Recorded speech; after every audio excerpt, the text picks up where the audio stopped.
Bonjour tout le monde, c'est Antoine et on va faire notre petit tour d'horizon hebdomadaire sur les cryptos majeures. Commençons par le Bitcoin en dollars. Alors par rapport à la semaine dernière, il n'y a vraiment pas eu beaucoup de changements. On est toujours sur la ligne de support de long terme en rouge ici, donc on est en plein dessus. On l'a un peu dépassé à la baisse, puis on est remonté au-dessus, puis on est repassé en dessous. Donc là il y a vraiment de l'hésitation. Et surtout à plus court terme, on est toujours à l'intérieur du biseau qu'on avait vu la semaine dernière. Donc il y a eu des oscillations. Et aujourd'hui, apparemment, on est en train d'en sortir à la hausse. Par contre, on est dimanche, il y a moins de monde sur le marché, et on voit qu'il n'y a aucun volume. Si on regarde le volume en bas, sur la journée d'aujourd'hui, pour l'instant, il n'y a aucun volume, donc une cassure d'une figure chartiste sans aucun volume, c'est dur de vouloir la prendre vraiment en compte. Donc, je vous remonte rapidement le biseau. Le biseau, l'objectif théorique qu'on peut se fixer, c'est un retour sur le premier sommet à l'intérieur. Donc c'est un objectif ambitieux qui n'est pas toujours et même pas souvent atteint, mais techniquement ça nous ramènerait peut-être, si la figure se confirme, vers 11 600. Mais ça pour l'instant j'y crois pas du tout. Donc là c'était vraiment pour vous montrer la théorie pure du biseau avec la sortie. Mais pour moi, tant qu'on n'a pas eu un pic de volume en journalier ici, j'ai du mal à considérer qu'on va vraiment casser le biseau à la hausse. Pour moi, il n'y a personne sur le marché actuellement parce qu'on n'a pas de volume. Donc c'est pas une vraie cassure et je veux avoir un pic de volume pour confirmer une éventuelle cassure. Donc là j'encourage pas à acheter maintenant parce que c'est vraiment c'est trop risqué je trouve. Pour moi je pense que c'est pas une vraie cassure. Peut-être que sur la journée de demain on va avoir un vrai pic de volume et que ça va repartir à la hausse. Mais en tout cas pour aujourd'hui dimanche, la cassure pour moi n'est pas bonne à prendre pour l'instant. Donc à voir dans les prochains jours ce qui se passe. En tout cas si on casse à la hausse, avec un pic de volume cette fois, là pourquoi pas tenter des achats. Donc on va regarder un peu plus en détail ce qu'on pourrait viser à la hausse, et on verra aussi l'autre scénario, ce qu'on pourrait viser à la baisse si la cassure n'est pas confirmée. Donc si les cours doivent monter et que le biseau est bien cassé à la hausse, le tout premier objectif logique et le plus simple à atteindre, c'est le dernier point haut ici. Donc en fait, on peut voir ça comme une zone, ça serait cette zone. Donc ce point haut qui débute à 7500 et ce point bas qui fait résistance également, qui est vers 7700. Donc là il y a une zone assez dure à franchir à la hausse. Et en plus cette zone, si on prend un Fibonacci et qu'on fait le retracement de la dernière vague de baisse, donc de ce point haut à ce point bas, la vague de baisse, si on revient tester là, ça correspond au niveau 38. Donc le niveau 38 c'est un des niveaux les plus résistants pour les Fibos. Si on regarde l'historique des vagues, donc là on a une vague de baisse, donc cette grande vague de baisse, elle a été corrigée à la hausse, donc pas une respiration, jusqu'à un rebond à 38%, et c'est reparti à la baisse. Ensuite, on a eu une vague de baisse ici, si on la prend, toujours avec le Fibo, à ce point-là, donc une belle vague de baisse, on a fait un retracement ici à 38% encore. Donc on peut se dire que là quand on va retracer ce niveau, on a testé une fois le retracement à 38, donc on sait que ce niveau, ça fait rebaisser les cours, on sait que ce niveau, c'est un niveau de résistance.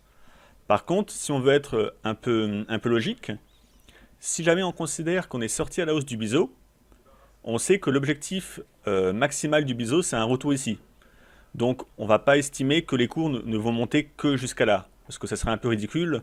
Un biseau de cette taille, de plusieurs milliers de points qui est cassé à la hausse, normalement on peut s'attendre à un mouvement de correction un peu plus haut que quelques centaines de points.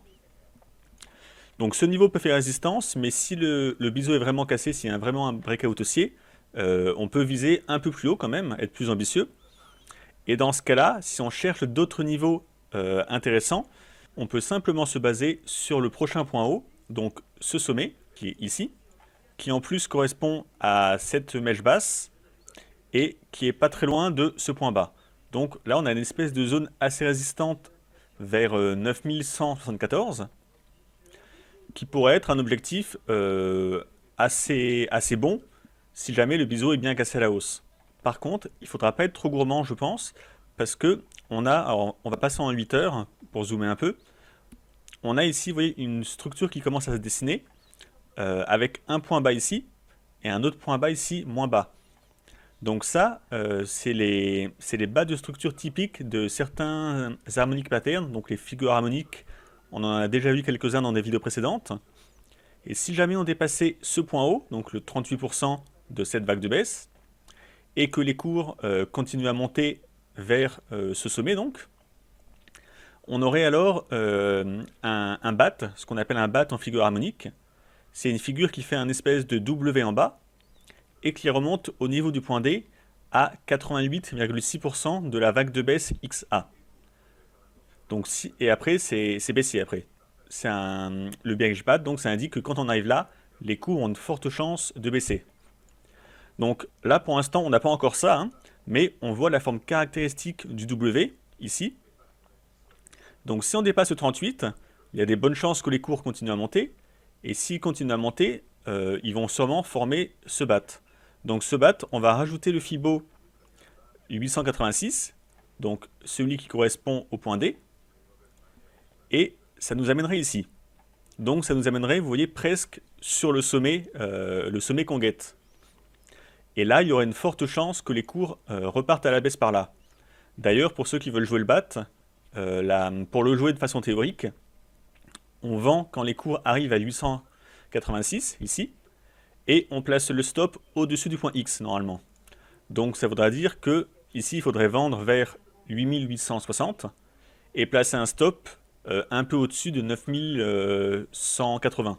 Et en plus, même sans parler du bat, si je prends un Fibo et que je le trace sur la grande vague de baisse de ici à là, on voit que ce sommet, ça correspond au Fibo 50%.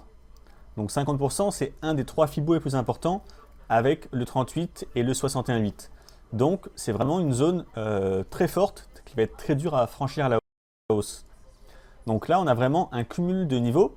On a le bat ici, on a le Fibo 50% de toute la vague de baisse juste au-dessus, et ça correspond également au dernier point haut. Donc c'est vraiment une zone très forte de résistance. Donc ça peut être une zone à viser en objectif si on joue à cassure du biseau à la hausse. Donc encore une fois, pour jouer à cassure du biseau, moi je préfère rentrer sur un pic de volume. Si vous rentrez sur les figures, dès qu'on les casse de quelques points sans qu'il y ait de pic de volume, vous allez avoir beaucoup de faux signaux. C'est pour ça qu'il vaut mieux rentrer un peu plus tard, mais attendre qu'on ait un pic de volume pour avoir plus de certitude, parce que sinon vous allez avoir extrêmement beaucoup de faux signaux. Donc si jamais c'est confirmé avec un pic de volume, on peut jouer à l'achat en visant le bas de cette zone, c'est le plus sûr, donc vers 8860. Avec un stop sous les derniers points bas, ça me paraît pas mal. Ça fait quand même un ratio rendement-risque intéressant.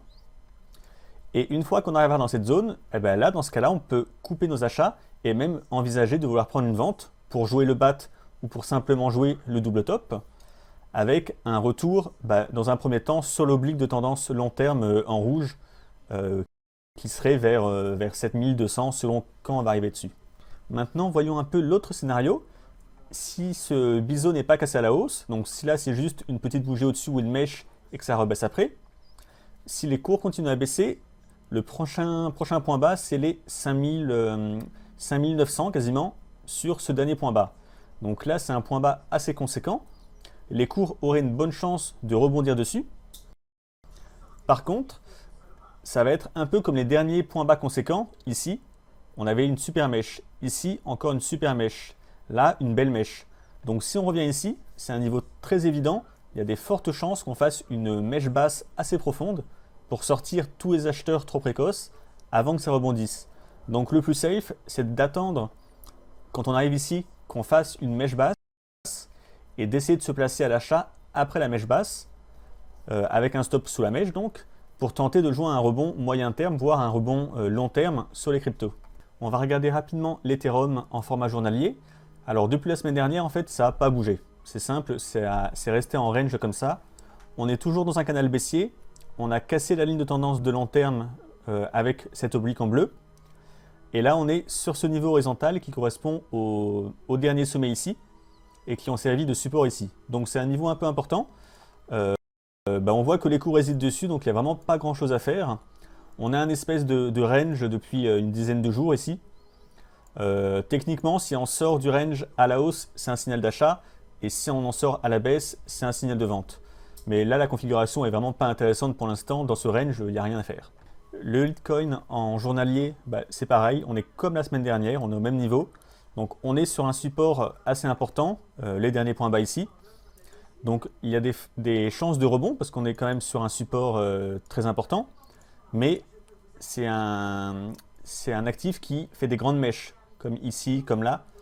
Donc c'est un peu dur de vouloir acheter parce que si on achète et qu'il y a une grande mèche comme ça, on va se faire sortir obligatoirement. Donc le mieux c'est d'attendre une mèche basse si elle se produit et d'acheter après. Tant qu'il n'y a pas une mèche basse, c'est dur de conseiller d'acheter parce que si on achète et qu'il y a une mèche comme ça, on est sorti. Et si on veut éviter ça, on est obligé de mettre un stop à un pourcentage de points en dessous très important. Donc en gestion de risque, c'est pas top. Donc le mieux, c'est d'attendre une mèche basse s'il y en a une. En attendant, c'est un peu dur de trouver quelque chose d'autre à faire dessus. Le Ripple, c'est comme tous les autres. Depuis une semaine, on n'a pas bougé. Donc on est toujours sous ce niveau de support, donc on l'a franchi à la baisse. Par contre, malgré qu'on l'ait franchi à la baisse, il n'y a pas eu d'accélération baissière. Donc ça montre bien l'état d'esprit en ce moment sur les cryptos. Tant que le Bitcoin n'est pas dans une tendance claire, je pense que personne n'ose vraiment acheter ou vendre avec des grosses positions. C'est pour ça que le marché est vraiment morne, que malgré qu'on ait cassé un support, il n'y a pas d'accélération baissière, ni de reprise haussière. Donc là, il n'y a pas grand chose à faire. On va arriver peut-être sous cette oblique ici, dans quelques jours. Là, peut-être qu'il y aura quelques réactions. Si on la casse à la hausse, c'est haussier. Mais donc, ça sera corrélé au Bitcoin dans tous les cas. Donc, cassure haussière de cette oblique, on peut tenter d'acheter. Mais s'il ne se passe rien, s'il n'y a pas de fort mouvement haussier, ça va continuer, je pense, à dériver latéralement, voire à baisser un peu en arrivant sous l'oblique. Sur le Néo, c'est baissier aussi. On a cassé ce dernier point bas. Mais encore une fois, il n'y a pas eu d'accélération baissière malgré la cassure de ce niveau. Donc on est vraiment amorphe. Si on cherche d'autres niveaux de support un peu plus bas, on a un niveau à peu près par là peut-être, vers 42,91. Mais vu qu'il n'y a pas eu de réaction suite à la cassure de ce niveau, il n'y a vraiment pas grand monde dans le marché. Les volumes sont extrêmement faibles.